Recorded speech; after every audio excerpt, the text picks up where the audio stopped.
হিঙ্গলগঞ্জের sandal বিলে পথসভায় 4 জন নির্দল প্রার্থী সহ 2000 কর্মী সমর্থক তৃণমূলে যোগদান করল। সপ্তম দফার নির্বাচনের আর মাত্র হাতে গোনা কয়েকটা দিন, তার আগেই বিভিন্ন রাজনৈতিক দলগুলি প্রচণ্ড গরম উপেক্ষা করে ময়দানে নেমেই প্রচার অভিযান শুরু করেছে।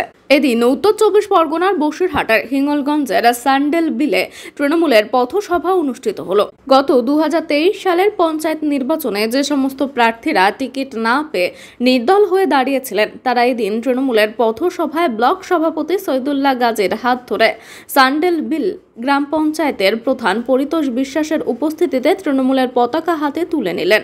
সান্ডেলার বিলের 113, 114, 117, 122 নম্বর বুথের জনপ্রতিনিধি মহসিন গাজী, সৌর খাটুয়া মেটা, হালিমা বিবি, শম্পা সর্দার ও তাদের কর্মী সমর্থক সহ 2000 জন তৃণমূল কংগ্রেসে যোগ দিলেন। তারা জানিয়েছেন, বর্তমান রাজ্য সরকার 67টা প্রকল্প বাস্তবায়ন করেছেন, সেই উন্নয়নের সৈকত হাতে পেয়ে খুব খুশি। হিঙ্গলগঞ্জ থেকে প্রতিনিধি আজিজুল শেখ।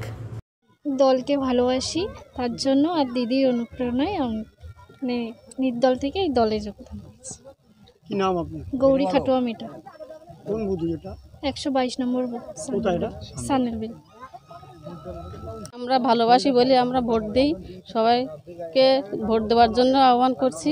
বন্দ্যোপাধ্যায়কে জিন্দাবাদ। 2023 সালে কিসে লড়েছিলেন আপনি? নির্দলে। আপনি পাস করেছিলেন? হ্যাঁ। কত নম্বর বুথ? 114 নম্বর বুথ। কোথায় এটা? 4 নম্বর সান্ডেল বিল। কি নাম? হালিমা বিবি। ব্যক্তিগতভাবে আগামী কালে কাঁপিয়ে যে 9 নম্বর ঐতিহ্য, যে 4 নম্বর ঐতিহ্য যেটা বাঁকা, এবং আমাদের বিশেষ করে চান্দাপাড়া নবীনগঞ্জ সবাই একসঙ্গে কাঁধে কাঁধ মিলিয়ে করবেন।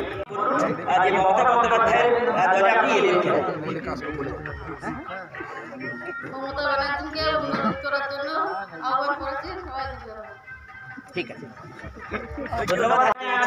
আমি গোপাল থেকে একটু সামনে আসতে বলবো। গোপাল থেকে একটু কম কথা বলেন, কিন্তু অত্যন্ত ভদ্রলোক, তাদের একটু সামনে আসুন। আমাদের ইকবাল আহমেদ এসে কিন্তু ওটা পরে হচ্ছে আর পুজোর চলার সঙ্গে উদ্ধার করার জন্য আহ্বান ডেকে আমি আমার প্রারম্ভিক কথা এটাই রাখছি। এবার এই পথসভায় বক্তব্য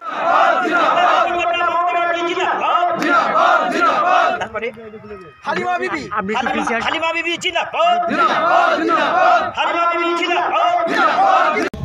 মধ্যবিত্ত মানুষ সমস্ত শ্রেণীর মানুষের পাশে হাত বাড়িয়ে দিয়েছে।